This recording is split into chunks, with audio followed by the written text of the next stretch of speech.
Yo les gars, j'espère que vous allez bien. Oula, j'ai plus de voix moi.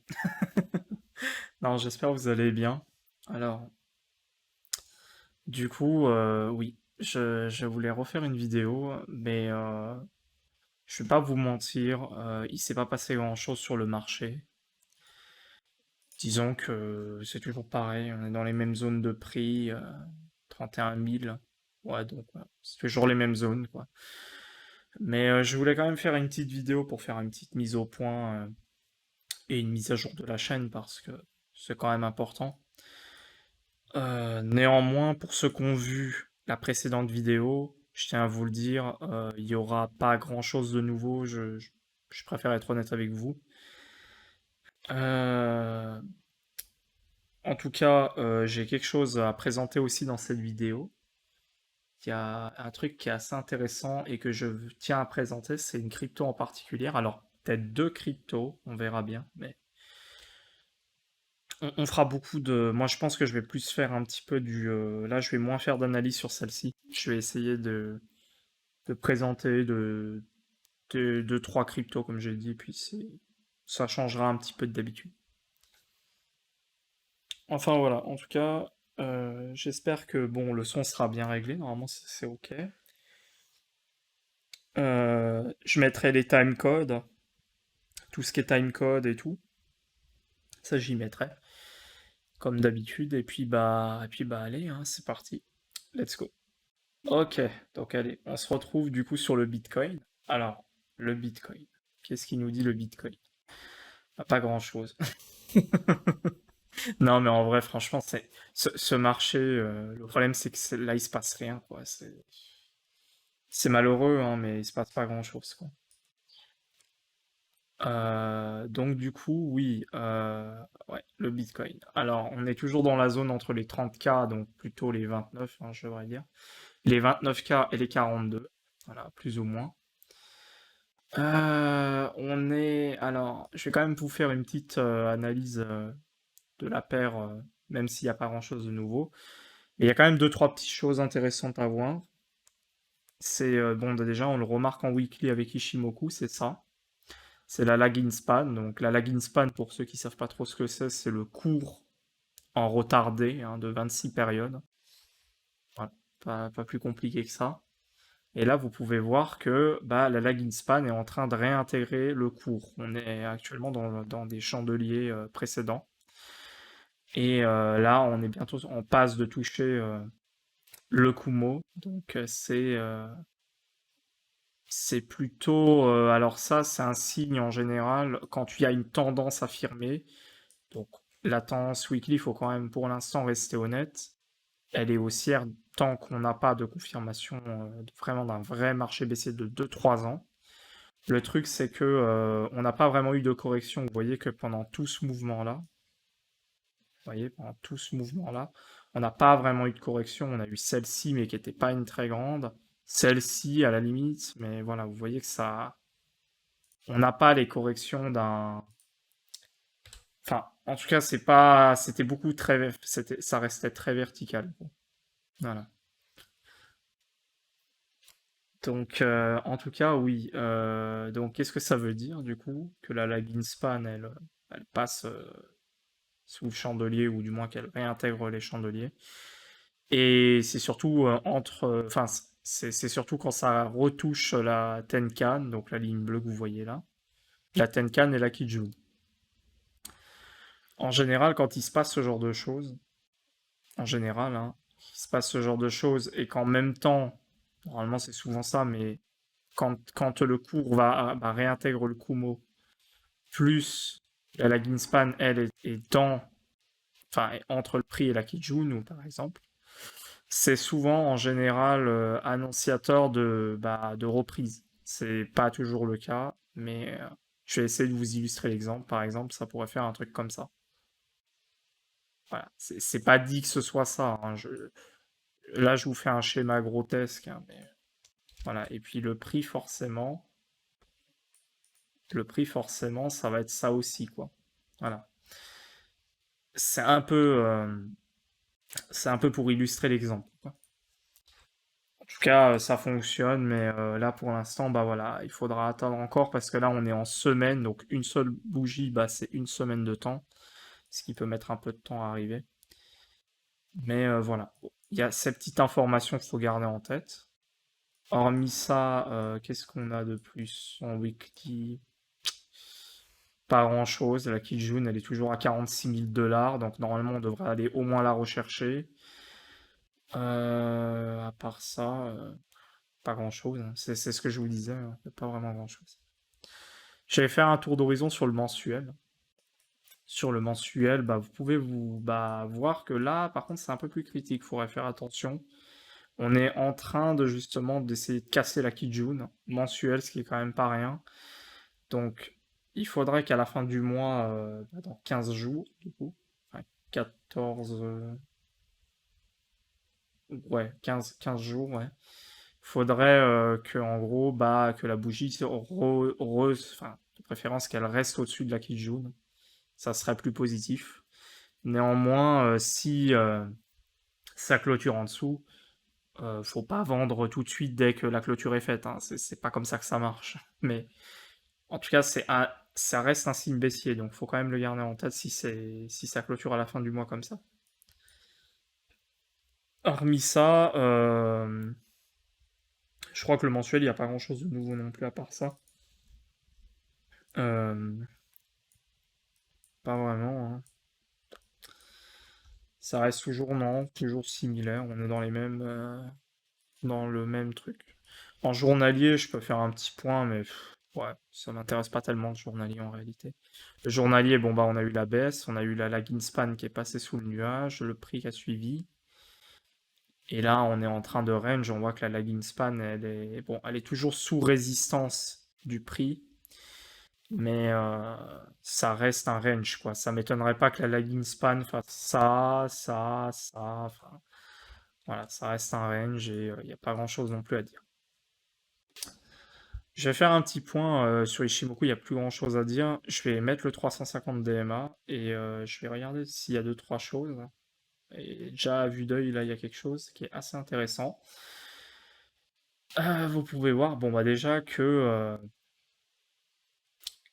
bah, le prix est en train de latéraliser sur cette moyenne mobile, parce que ça reste des moyennes mobiles, hein, le 350 DMA.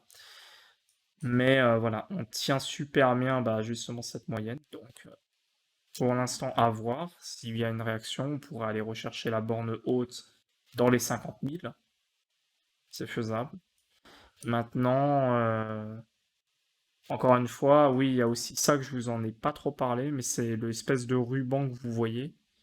En général, le ruban, je me fie pas trop à ce dernier, mais parce que vous voyez qu'un coup il passe rouge, un coup vert, un coup rouge, un coup vert, enfin c'est assez imprécis et il y a beaucoup de latence, donc je préfère ne pas trop m'y fier. Mais en général, il est annonciateur de tendance, c'est-à-dire que là, on peut voir, voilà, quand ça casse par le bas, bon, bah, ça fait résistance. Et vous voyez, des fois, on a même des débordements, donc c'est pas. Ouais, je préfère pas trop me fier à cette information, même si faut la prendre en compte, ça veut potentiellement dire, parce que là, on peut voir que là, quand ça a cédé, ça a mis du temps avant de réellement repartir, hein, donc voilà, on peut se dire que c'est un signaux baissier, mais ce n'est pas le plus gros signaux, quoi. Voilà. Hormis ça, je vais essayer de vous faire, bah, du coup, bah, c'est ce que je vous avais dit, ça je vous l'avais dit dans la précédente vidéo, mais du coup, bah, si vous pariez sur un scénario baissier et qu'on va faire ça pendant des mois et des mois avant de repartir d'ici la fin d'année ou peut-être plus, à ce moment-là, vous pouvez spéculer ben, un retest de cette zone-là, du 350 DMA, ce qui serait dans les 15 000 $. Bon, je dis ça, je dis 15 000, mais le 350 DMA va évoluer au fur et à mesure que les bougies journalières se feront. Donc, il y a moyen que le 350 DMA soit potentiellement peut-être un peu légèrement plus haut. Donc, ce sera peut-être aux 20 000, ouais. Enfin, entre 20 000 et 15 000, je pense.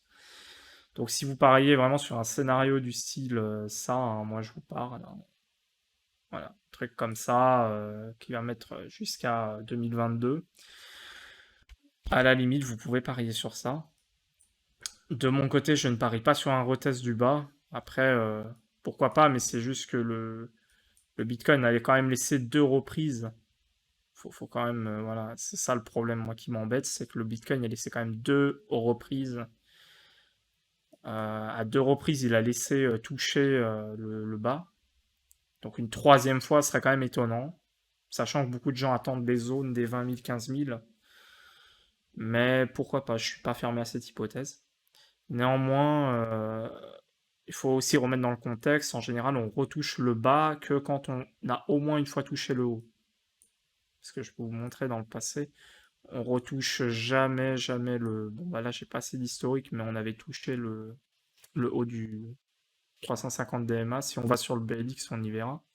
Et voilà, après, derrière, on retouche le bas, etc. Et là, le problème, c'est que je vous ai dit, moi, le gros problème que j'ai, c'est que ça, c'est pas un top de cycle, ça. Ça, pour moi, ce n'est pas un top. Il aurait fallu au moins qu'on fasse un excès, quoi. Pour que je valide au moins cette hypothèse de retoucher le bas, il aurait fallu au moins qu'on fasse une impulsion jusqu'à peut-être voilà, 100 000, et là, un crash. Voilà. Jusqu'à, bon, là, j'abuse un peu sur, sur la grandeur et la puissance du crash, mais en gros, voilà, là, on aurait pu parier un retour sur le bas du 350 DMA. Mais pour l'instant, voilà, moi je parie plus sur une latéralisation dans les zones là et une reprise plutôt que de retoucher le bas. Mais voilà, vous avez les targets si vous visez ça. Néanmoins, si on remonte, si là on trouve un potentiel support, hein, on verra bien hein, si c'est le cas. Le 350 DMA, au cours actuel, donc comme je dis, c'est un ruban enfin, qui évolue avec le temps, ça reste des moyennes mobiles, donc ça évolue avec le temps.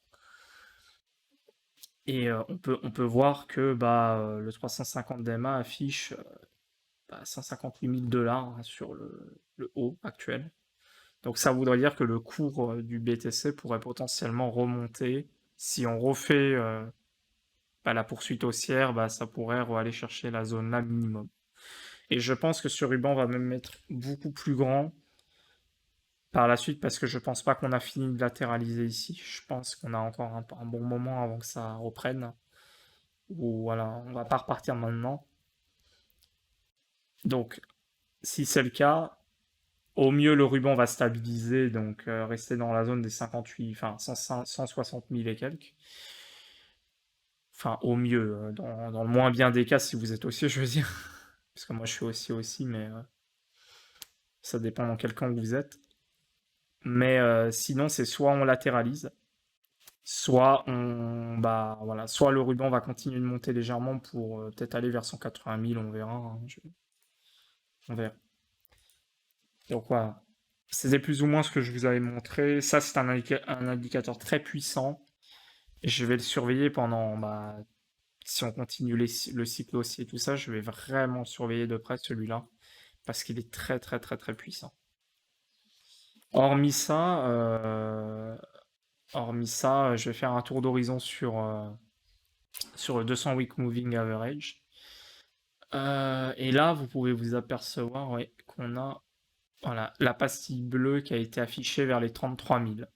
Donc là, on a eu la mise à jour du cours.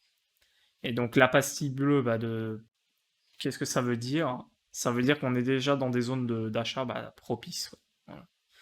Quand on commence à aller dans des zones comme ça, c'est déjà que faut commencer normalement à plus acheter qu'à vendre, hein, si vous voulez statistiquement gagner de l'argent. Après, bien entendu, le cours peut redescendre. Le cours peut également redescendre pendant, continuer un peu. Mais en général, les prix que vous achèterez là, vous les retrouverez. Voilà, c'est plus ou moins ce que l'indicateur veut. On va dire que c'est un peu l'idée du truc, quoi. Encore une fois, je le dis, hein, pas de conseil en investissement, tout ça, parce que faut quand même que je fasse attention. Je sais pas si YouTube après peut m'emmerder, on sait jamais. Mais bon, voilà, ça reste comme ça que ça marche. Dès qu'on achète du bleu, vous voyez, là ici, on achetait du bleu, là, à peu près dans les mêmes couleurs que là. On achète du bleu ici. Derrière, on a crash pendant un moment, mais on a retrouvé les prix assez rapidement, et voilà quoi. Là, c'est pareil, on achetait du bleu vers les 6 000 $. Bon, bah, vous voyez que le Bitcoin à 6 000 $ par la suite, ça a été une belle affaire. Donc voilà, c'est comme ça qu'il marche. Au niveau de l'indicateur qui montre les sentiments et l'émotion du marché, euh, bah, ça continue de chuter, hein. On est en train de redescendre vers le Hope Fear. Alors, on est toujours dans la phase Optimist Denial.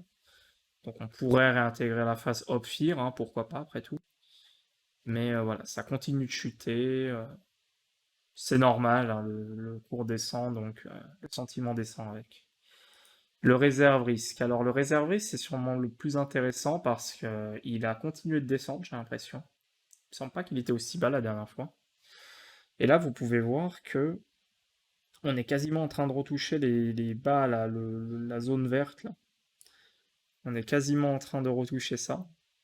Donc, ce qui est assez...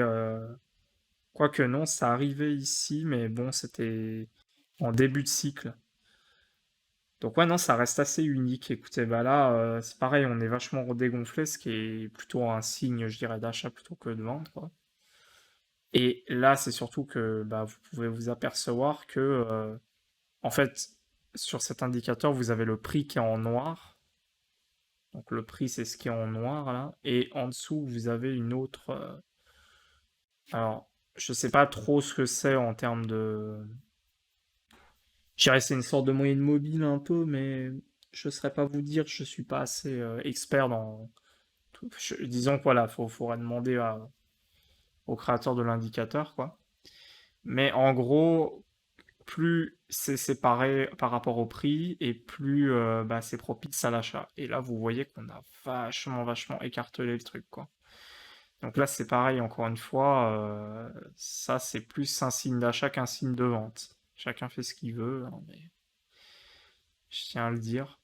Le MRVZ, bon bah il continue de dégonfler, mais bon, bah, toujours rien de nouveau, hein. Il est dans les niveaux des deux, ce qui est très bas, pareil. Quand on commence à aller dans des niveaux comme ça, c'est plus propice à l'achat qu'à la vente. Voilà. Donc voilà, je pense avoir tout dit sur la plupart des indicateurs qu'on surveille en général, et que je surveille du moins. Je peux vous faire un point sur les autres cryptos, on va essayer de faire Monero vite fait. Donc Monero, bah, c'est toujours pareil, le 350 DMA tient. On est, enfin, en tout cas, on tient la zone rouge comme Bitcoin. On a eu des zones de support à plusieurs reprises, on tape dessus, ça tient très bien.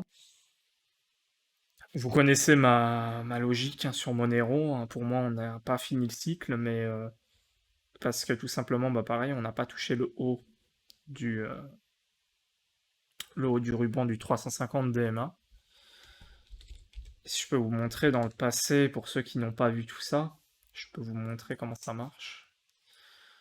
Je suis obligé de mettre en daily si vous vous posez la question, c'est parce que sinon le 350 DMA ne sera pas bien réglé. Donc voilà. Et là, vous pouvez voir que dans le passé, bah, la zone du haut du 350 DMA, on l'a retouché à bah, une, deux. Là, je vais pas compter parce qu'on l'a pas touché. Donc, une, deux, trois, quatre, cinq, six. Durant le dernier bull run, on a fait ça. Là, vous voyez qu'il y a un petit problème. On n'a même pas touché une seule fois le haut du ruban, quoi. Donc, c'est un petit problème. Donc, à la limite, si vous pouvez, enfin, si vous voulez parier, je vous dirais pas pour ceux qui n'ont pas de Monero, hein, je parle pour ces gens-là, ou ceux qui veulent recharger potentiellement, hein. Ça, par contre, ça peut se tenir plus pour cette catégorie de gens-là. Si vous voulez vraiment la jouer safe et que vous avez déjà des Monero et que vous êtes plutôt bien actuellement, je vous dirais voilà, d'attendre un retest si on va vers les 85-100 $, enfin plus ou moins cette zone-là.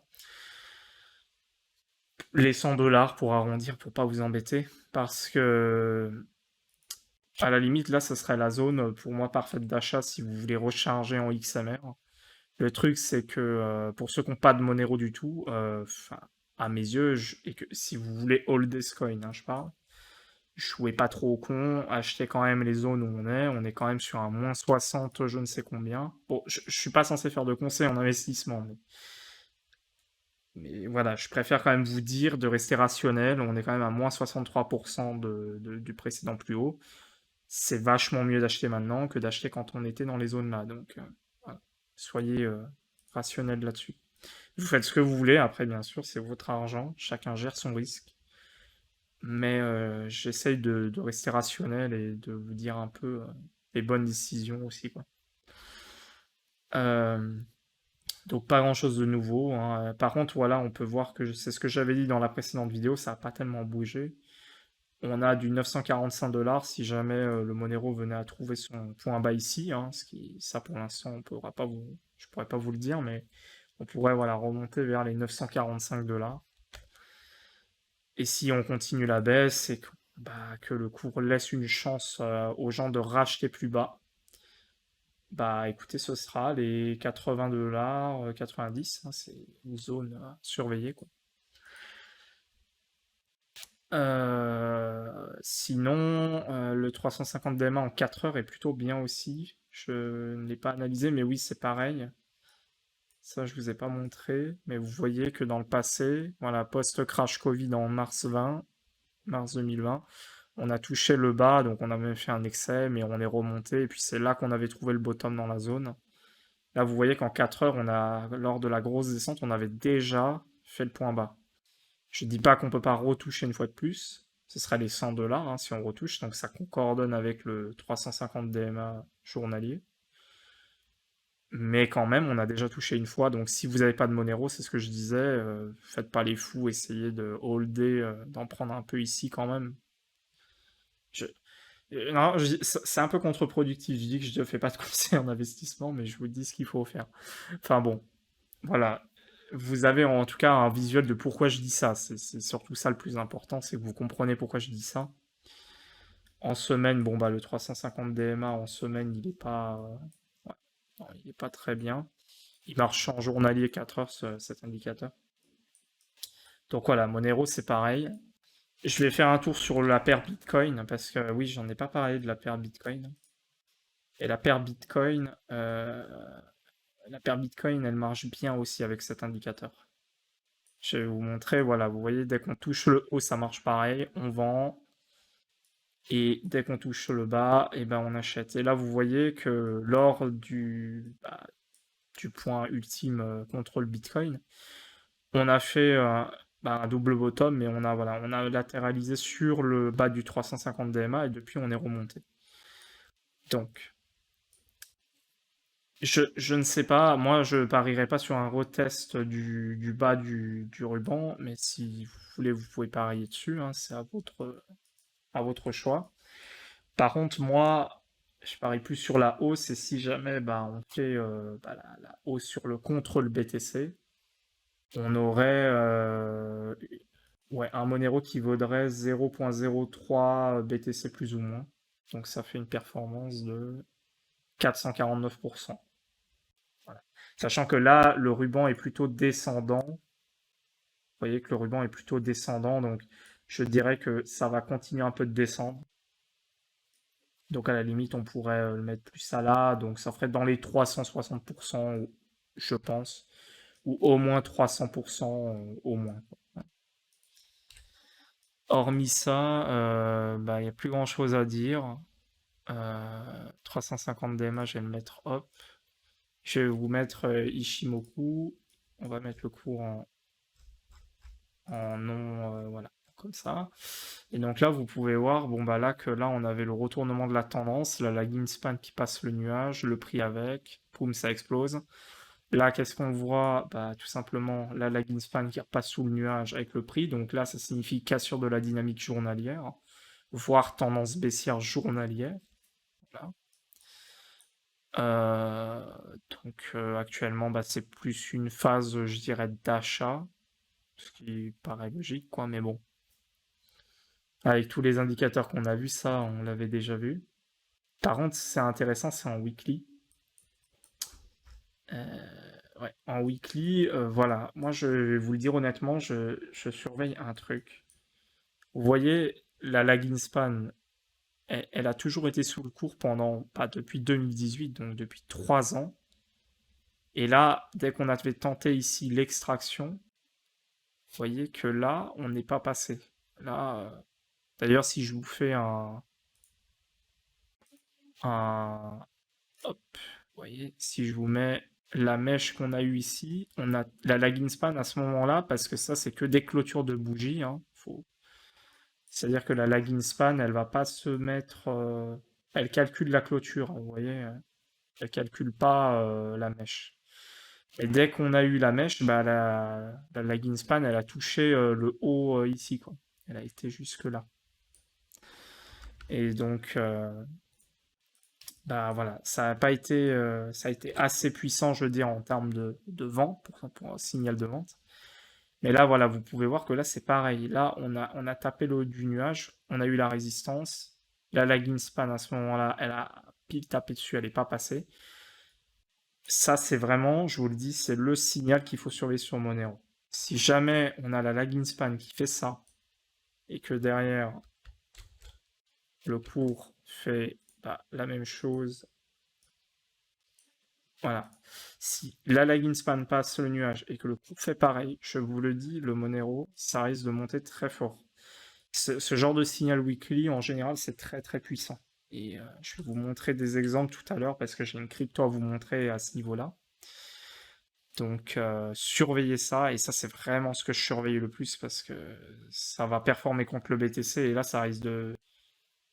Bah, c'est toujours comme ça, quand une altcoin performe le BTC, c'est là qu'elle fait ses plus gros pourcentages de progression. Et sinon, à part ça, j'ai pas grand-chose à rajouter, hein, écoutez, à part ça. Qu'est-ce qu'on va faire Bah, je pense que je vais pas faire tous les coins, hein, parce que bon, ça sert à rien, c'est plus ou moins toujours pareil. Mais je vais vous parler ouais, bah, de l'exemple que je vous prends là ouais, avec Ishimoku contre... voilà. Donc je vais vous montrer le Theta. Vous voyez, le Theta, pour ceux qui connaissent pas le coin, mais bon, il commence à être connu, donc je pense que bon, j'ai pas grand-chose à vous dire. Le Theta, bon bah moi, je vous le dis pour ceux qui, si vous me connaissez pas, mais en même temps c'est normal, certains me connaissent pas. J'avais in dans le Theta, je crois, quand on était dans les 20 centimes. Donc en fait, j'avais vraiment holdé le coin comme en tant qu'investissement, enfin, entre 15 et 20, je ne saurais plus vous dire exactement, mais c'était dans cette zone-là. J'ai pu revendre du Theta dans les 12,50 $. Donc quasiment le top. J'ai pas revendu la totalité, je tiens à être honnête, j'ai revendu 15-20% de ce que j'avais acheté là. Donc j'ai largement rentabilisé, quoi qu'il arrive, il se passera rien de mon côté à ce niveau-là. Donc c'est une très belle perf, on doit être sur un... Si je prends ça, on doit être sur un 10 000%. C'est une belle perf. Mais ce que je veux vous dire, c'est que en fait, vous voyez que ça s'est emballé. Là, je suis en logarithmique, mais vous voyez là, il y a eu un emballement et une bulle, hein. Littéralement, c'est une bulle, ça. Et vous voyez qu'il y a eu un emballement sur le coin. Et je vais vous montrer pourquoi. C'est pour ça que j'insiste beaucoup sur la paire BTC. Vous voyez, voilà, bon bah en plus ça je vais vous le montrer après, le Fibonacci. Voilà, vous pouvez vous apercevoir que bon, le θ a un historique un peu plus, c'est voilà, c'est plus court, donc il n'y a pas le nuage qui est formé à ce moment-là, tout ça. Dès qu'on était là, c'était au tout début. Mais vous voyez la première fois, je peux vous le montrer. Là, on a eu le début de nuage en construction ici, hop. Et là, dès qu'on a eu bah, la première impulsion, qui était ouais, c'était mai 2020. Donc, si je ne dis pas de conneries, mai 2020, c'était là, hein, je crois, mai 2020. Voilà. Donc là, on a eu la première impulsion haussière. Hop. Donc là, vous voyez, qu'est-ce qu'on a ici? On a la lagging span qui a traversé le nuage et le prix qui a fait pareil. Donc déjà là, retournement weekly sur la paire de l'art. Déjà rien que ça, c'est aussi. Mais si on regarde le θ contre le BTC,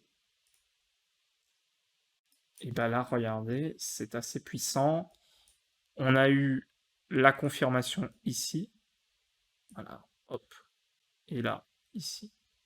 Voilà, parce que je rappelle, la lagging span, c'est retardé. C'est le prix retardé. Vous voyez, ça fait les mêmes mouvements ici. Et donc, oui, je suis d'accord, celui qui a acheté là, il était en perte après. C'est normal, il était en perte. Mais à la limite, celui qui était plus prudent, il a attendu un retest au moins de la, je vais y arriver, de la SSB, au moins. Il a attendu un retest de la SSB, peut-être la SSA s'il est vraiment gourmand, mais voilà. Dans tous les cas, vous voyez bien que c'était le signal de retournement. Et en effet, bah, vous voyez l'emballement qui a suivi sur le θ, quoi. Par rapport à là où on avait le signal, même si vous avez acheté au sommet, là, vous avez du 400% contre le Bitcoin minimum, hein. Donc oui, quand ce genre de signaux arrivent, c'est vraiment des très très forts signaux, quoi. Ça, c'est encore une fois pas très surveillé. J'ai l'impression que pas beaucoup de traders surveillent tout ça, mais enfin, peut-être des traders qui parlent pas, peut-être plus ça.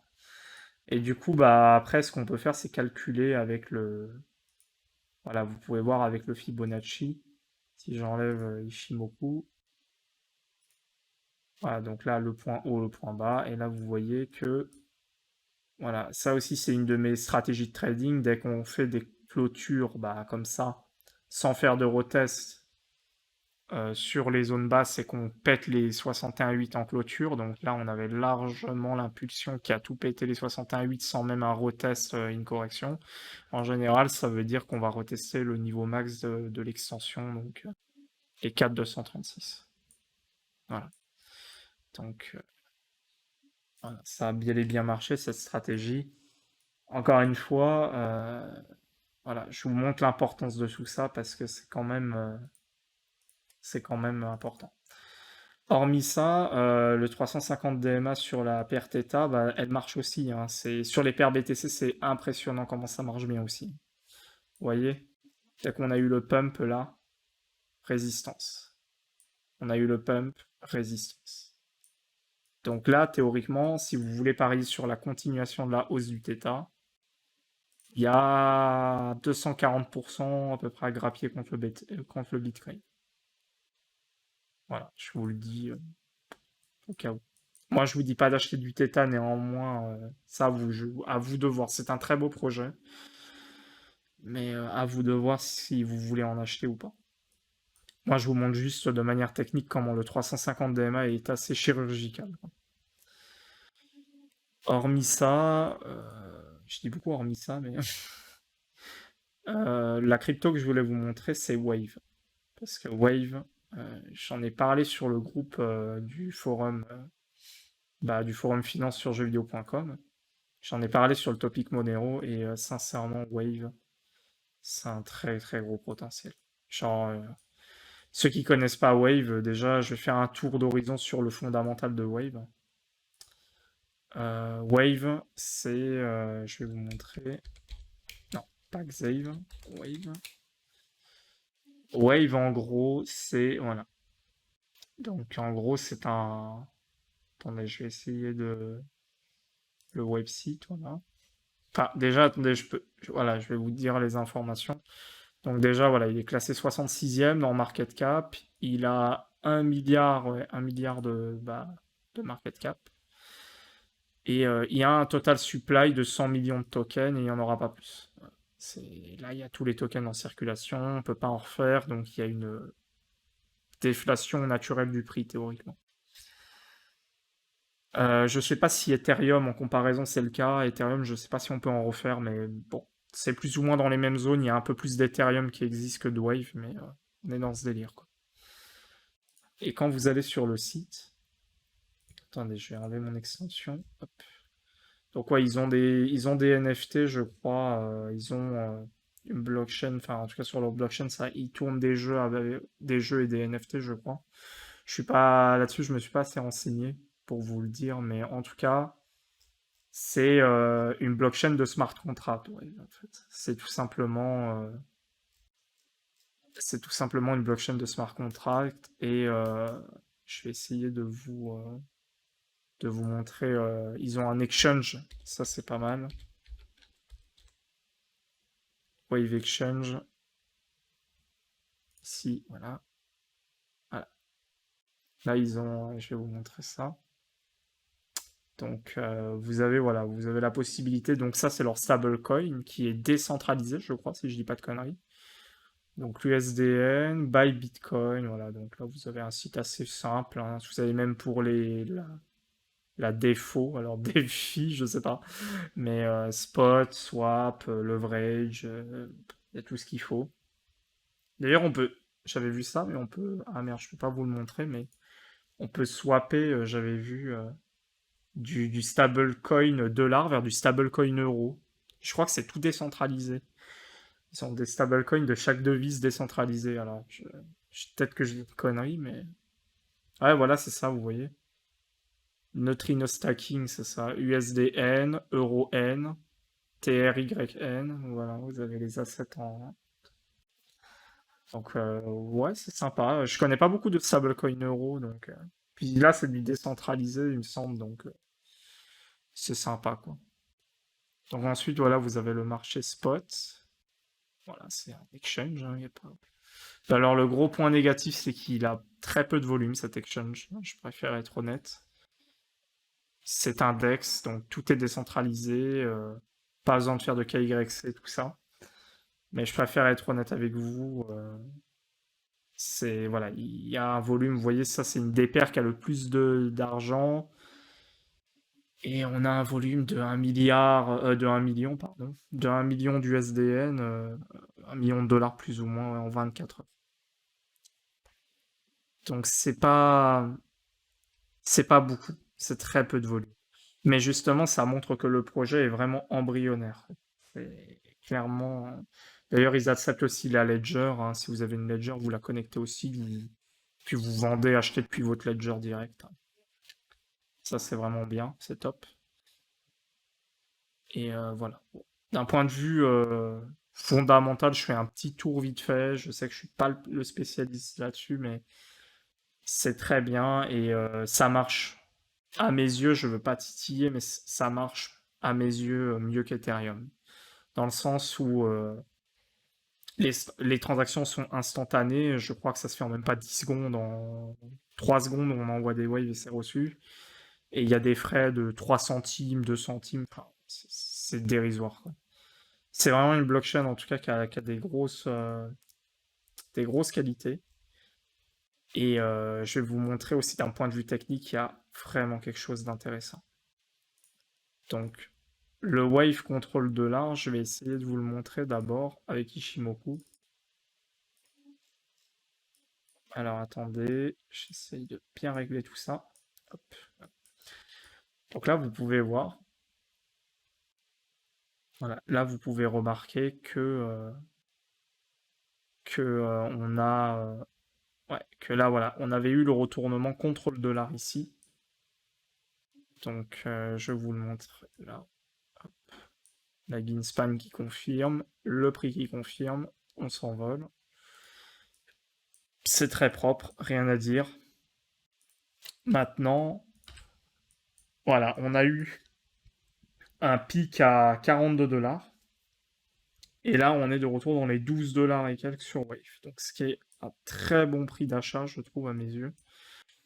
Et je vais essayer de vous montrer avec le 350 DMA. Le 350 DMA a plus ou moins, ouais, bien marché, il me semble, si je dis pas de conneries. En logarithmique, parce que c'est plus visible. Voilà. Voilà, donc là, vous pouvez voir que dans le passé, bon, là, on a fait des excès, mais à chaque fois qu'on vendait, on retrouvait au moins le prix d'achat, il n'y avait pas de problème. C'était des bonnes zones de vente. Le 350 DMA, par contre, il marche moyennement sur Wave au niveau du bas. Vous voyez que, bon, vous achetez des bonnes zones d'achat potentiellement pour le long terme, mais c'est pas totalement le plus. C'est pas l'actif le mieux à ce niveau-là. Et oui, vous voyez des mèches complètement absurdes, mais bon, écoutez, comme je vous dis, c'est un asset qui manque de liquidité, hein, donc faut pas. Sur un DEX, c'est complètement normal qu'on ait des fois ce type Ça reste un bug à mes yeux, ce genre de truc. Mais vous voyez que le haut du 350 DMA, par contre, il marche extrêmement bien. On a presque touché la zone, on corrige, on touche une fois, on corrige. Là, on touche pas, malheureusement. Tant pis. Mais là, on touche, on corrige. Donc là, je vous montre les proportions, hein. On a du moins 50, euh, du moins 46. Et là, si on vend là, par rapport au prix actuel, on est à moins 56. Voilà. Donc ça marche extrêmement bien. Et je vous dis pas qu'on peut pas retoucher la zone des 4 dollars, hein. C'est possible que Wave peut se diriger vers cette zone basse et remonter par la suite. Mais ça reste une zone intéressante à l'achat, et surtout si on touche la zone là que vous voyez à 9 dollars. Donc voilà. À ce niveau-là, bon bah je pense que j'ai fait le tour. Ça reste à mes yeux là, de ce que je vois, c'est un début de cycle haussier. Donc c'est intéressant. Et je vais essayer de vous montrer ce que je vous disais par rapport au Theta contre le Bitcoin. Vous voyez ça? Ça, je vous en avais parlé quand on était sur Ishimoku, si j'y arrive, en weekly. Hop, voilà. Vous voyez ici? Voilà. Dès qu'on a eu la confirmation de la lagging span qui transperce le nuage et le prix qui fait pareil, c'est à ce moment-là, la lagging span, voilà, c'était le prix ici. On a fait la hausse et on a tout explosé. C'est parti vraiment comme une balle. Euh, bah, je vais vous montrer sur Wave. Wave contre le Bitcoin. Et là, vous allez comprendre où je veux en venir. Voilà. Donc Wave contre le Bitcoin, on peut voir que ça a été assez en weekly, assez efficace. La lagging span qui touche la SSA, ça chute. On passe pas le nuage, ça redescend. Pendant 3 ans, ça a été ça. Là, c'est pareil, la lagging span, elle touche l'eau du nuage, donc la SSB, poum, on rechute. Et vous voyez que là, on a la confirmation du retournement contre le Bitcoin. Donc là, on est carrément haussier contre le dollar et le Bitcoin en même temps. Donc là, ça y est, on a la confirmation, on a eu l'impulsion. La baisse, donc le piège baissier, c'est le fameux, je crois, le sell-off, certains appellent ça. On a été racheté, hein, le bas du nuage a été complètement ravalé, racheté. Donc on peut le retoucher, hein, c'est pas dit qu'on le retouche pas, mais dans tous les cas, ça a bien fait support. Et là, vous voyez qu'actuellement, bah ouais, la Greenspan est au-dessus de tout, et le prix est au-dessus de tout. Bon, là, on est en dessous de la Kijun, mais en tout cas, on a largement confirmé à ce moment-là, quoi. Et donc, oui, on est bel et bien sur un début de cycle, et si on vise la TH en BTC, on a une marge de progression contre le Bitcoin de 500% de progression. Donc, c'est super intéressant, cet actif est vraiment très intéressant. Encore une fois, faites vos recherches, hein. N'achetez pas à l'aveugle parce que je vous dis ça, mais je vous le partage.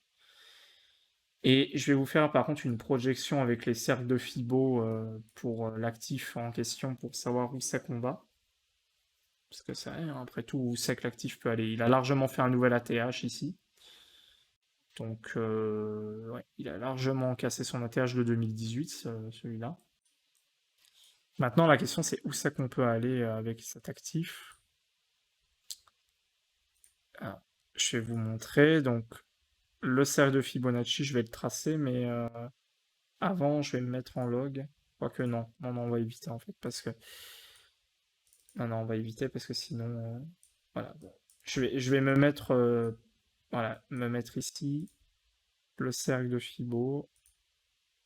Donc là, je le trace comme ça, hop, jusqu'au point bas de la mèche qu'on a eu là. Ici, là. Ça se trace comme un Fibo, hein. Vous mettez du point haut vers le point bas, tout simplement. Et ensuite, vous passez en log, hop, parce que ce ne sera pas la même chose en log. Et là, vous pouvez vous apercevoir qu'en log, on avait touché, voilà. Voilà, donc on a fait la hausse, et on a trouvé notre top ici en 2018, et on a craché. Bon, encore une fois, cette mèche, ne la prenez pas en compte, ça c'est un peu débile, mais c'est comme ça. Mais voilà, on a trouvé notre top ici, sur les 2,61,8 du cercle. Donc, qu'est-ce que je peux vous dire? Donc là, ça fait une marge de progression. Alors, c'est pour celui qui a acheté le bottom, mais c'est un champion du monde, celui qui a fait ça. Il a fait 15 000%. 15 000% à peu près. Donc, premier cycle, 15 000%. Donc, on peut conclure déjà que le prochain cycle sera moindre, sera moins puissant, théoriquement. Parce que ça se réduit avec le temps, ça. Donc, 15 000% le premier cycle. Et on a buté sur le haut du cercle rouge, donc des 2,61,8. Voilà, jusque-là, vous avez compris, je pense. Maintenant, si on fait le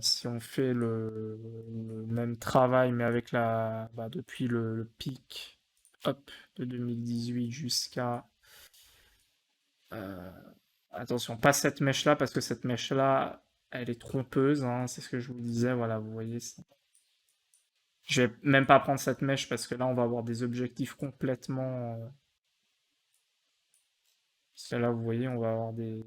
Si je baisse davantage le Fibo, les objectifs seront complètement irrationnels. Donc, faut pas se faire avoir. Il faut prendre les prix réalistes. Donc, le point bas, théoriquement, c'est celui-là, celui qu'on a eu en décembre, là, ici. Donc, ici. Attendez, je vais quand même vérifier. Voilà, ici, voilà, il est bien tracé. Et donc, voilà. Donc là, le Fibo est bien mis, le cercle. Et donc là, si on vise la même zone, donc pas viser les zones au-dessus, hein, on pourrait aller les chercher, mais je préfère rester réaliste. Et ben là, on obtient du 500 $ de target, ce qui est assez impressionnant par rapport au prix d'aujourd'hui, quoi. Donc là, ce qui fait par rapport au point bas qu'on a eu. Ah ben là, vous voyez, c'est assez étonnant parce que là, ça fait là, ça fait plus de progression si on prend le bottom. 97 000%. Sachant que c'est possible, Bitcoin avait fait ça dans le passé dans des cycles, mais assez étonnant quand même. Par rapport au prix, en tout cas actuel, par contre, ça devrait faire 3800%. Donc x 38. Je préfère le dire au cas où. On peut aussi viser la target ici qui serait dans les 76 $ le wave. À ce moment-là, ce serait 14 000%. Donc on serait dans les zones à peu près qu'on avait fait ici. Donc en fait, peut-être que finalement. Ah, c'est étrange, parce que normalement, oui, normalement, les. Mais là, faut dire qu'on a eu un listing et un dump, alors. C'est vrai que ça fait pas vraiment un bear market, ça. Donc, on peut pas parler de bear market à ce moment-là. On peut parler. Le premier cycle, il était haussier. Là, on a eu le vrai bear market. Et là, on entame un nouveau cycle. Donc, écoutez, dans tous les cas, les 500 $, c'est une zone possible à atteindre. Sachant que je vous le dis, donc ça fait x 38 par rapport au prix d'aujourd'hui. Enfin, x 40, x 38, comme vous voulez, x 39 pour arrondir. Donc ça veut dire que le market cap, il pèserait 39 fois plus qu'aujourd'hui, sachant qu'il est d'1 milliard. L'Ether, il pèse 270 milliards, je crois. 270 fois plus, du coup. Ça ferait. Ça serait pas déconnant de voir un wave qui pèse même 25% du market cap d'Ether. Ce serait. Un tel actif, ce serait pas déconnant. Donc, ouais, voilà, je vous le dis, voilà, les targets, elles sont là. Mais, euh, mais c'est clair qu'il y a du potentiel. Et après, je voulais quand même le présenter parce que personne en France en parle. Franchement, il n'y a quasi pas de vidéo sur cet actif. J'hallucine, quoi. Ça me rappelle exactement le Theta à l'époque. Personne n'en parlait. Le peu de personnes avec qui j'en parlais me disaient que c'était pas safe, que c'était peut-être un projet qui va pas aboutir. Donc, écoutez, j'ai l'impression que oui, c'est un peu la même chanson, donc voilà, je vous le présente. Et encore une fois, c'est vous les responsables de votre investissement. Mais voilà, j'essaie de vous partager des trucs qui peuvent potentiellement monter et rapporter de l'argent plutôt que des trucs complètement débiles avec des têtes de chiens sur des coins. Donc voilà. Et là, je peux vous montrer aussi, voilà, ça aussi c'est un petit truc intéressant. C'est du chartisme basique, mais je peux vous le montrer.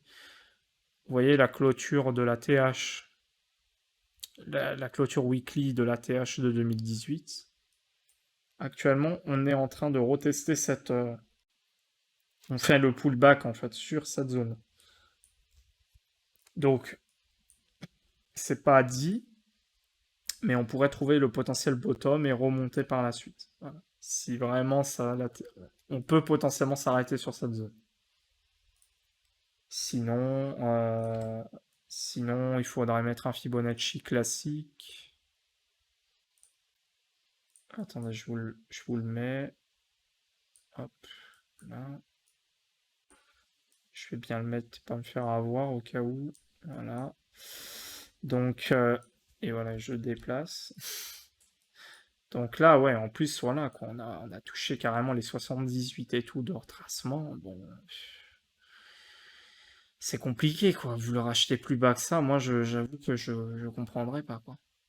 À la limite, si vous êtes gourmand, visez les 5 dollars, mais achetez, pour ceux qui en veulent, bien entendu, faites du DCA tranquille, mais gardez une partie à 5 balles si vous voulez vraiment.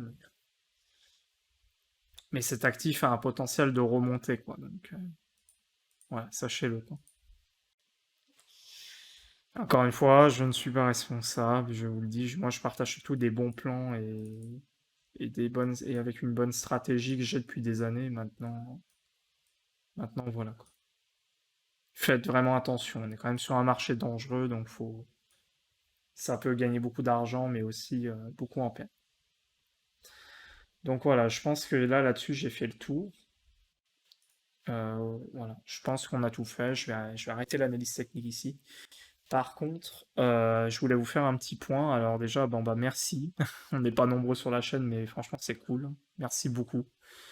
Et, et oui, je voulais vous tenir au courant aussi de ça, c'est que YouTube a passé une loi qui fait que maintenant, les publicités sont forcées sur les vidéos, même les vidéos non monétisées, des gens qui ne sont pas partenaires. Parce que si vous savez pas, faut être partenaire YouTube pour pouvoir monétiser la chaîne YouTube et mettre des pubs, etc.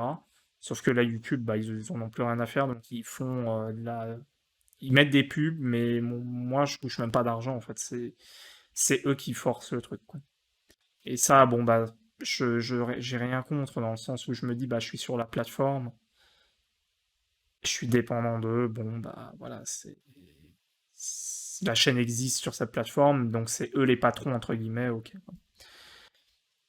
Mais par contre, ce que je vous invite à faire, ça, je vous force en rien, mais à la limite, si vous voulez, en plus, ça vous fera gagner des crypto-monnaies, c'est pas plus mal. Installez Brave, parce qu'avec Brave, vous avez le petit bouclier là. Ah, attendez. Ah, pardon, excusez-moi.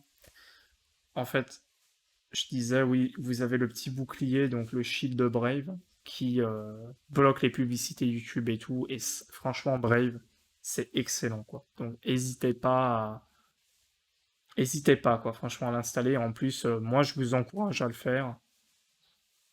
Et je dis pas ça parce que la chaîne est partenaire Brave, hein. Je tiens à le dire, c'est pas un coup de com', c'est juste pour dire que voilà, c'est mieux, vous taperez pas de pub et c'est mieux. D'ailleurs, en parlant de ça, je voulais vous présenter ça. Je sais plus si je vous en ai parlé, mais vous l'avez vu tout à l'heure. C'est ce moteur de recherche qui s'appelle Presearch. C'est un truc qui est pas très connu, ça aussi. Et c'est plutôt sympa parce que regardez, vous tapez par exemple une crypto, BTC, et voilà, vous avez directement, voilà, vous avez tous les caractéristiques, le prix, la variation, le market cap, le rang, les accès aux explorers de blocs pour les transactions, le site. Vous pouvez directement aller sur CoinGecko pour faire, par exemple, voilà, vous calculez ce que ça fait, etc.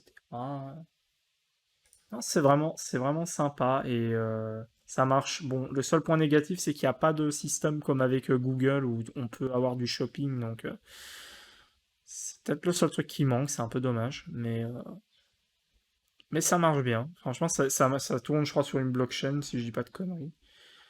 Et c'est sympa. Donc, n'hésitez pas à l'utiliser, parce que oui, vous gagnez aussi des... Moi, ça fait un moment que je l'utilise, donc j'en ai quand même quelques-uns, mais c'est pas grand-chose, mais vous gagnez des prix Serge, donc vous gagnez des crypto-monnaies à chaque recherche.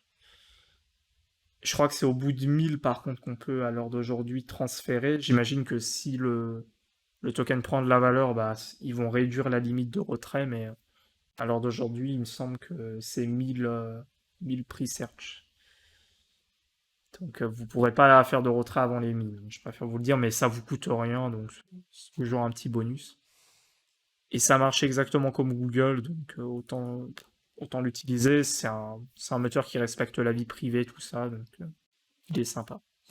C'est un projet qui est là depuis longtemps. Donc, par exemple, vous voyez, si vous tapez PRE, donc le token de pre-search, voilà, vous voyez, voilà, vous avez directement le truc, token, vous avez sa valeur, vous voyez, ça vaut pas grand-chose. Bon. Daily, ouais, vous savez tout. Le market cap qui est ridicule, quoi. Ça, vraiment, c'est une crypto qui est classée très loin, donc certains vont dire que c'est un shitcoin possible. Écoutez, je- moi, je dis c'est un coin à très haut risque, peut-être pas un shitcoin, sachant que oui, il y a un total supply aussi, qu'il n'aura pas plus de 500 millions, donc il n'y a pas d'inflation grotesque, ça c'est une bonne chose. Mais je préfère le dire parce que c'est un projet qui pèse rien, quoi. 10 millions de market cap, c'est vraiment rien, quoi. Donc à la limite, si vous voulez mettre une bille dedans et faire... enfin, mettre une bille, l'utiliser, garder vos prix search, on verra si un jour ça prend. Bah écoutez, si je vous fais gagner comme ça, bah je suis content. Voilà. C'est un bon...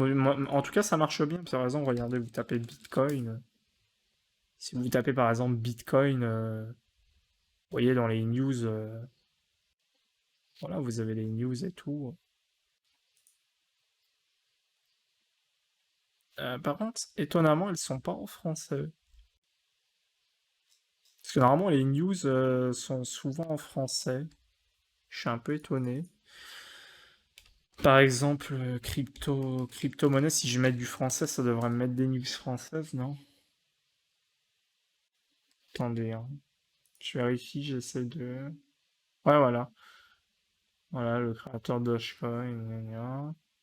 Voilà, en fait, je crois qu'il repère par rapport à si c'est français, ce que j'ai marqué ou pas. Et vu que Bitcoin, ça reste utilisé même pour les Américains, comme il met des news américaines.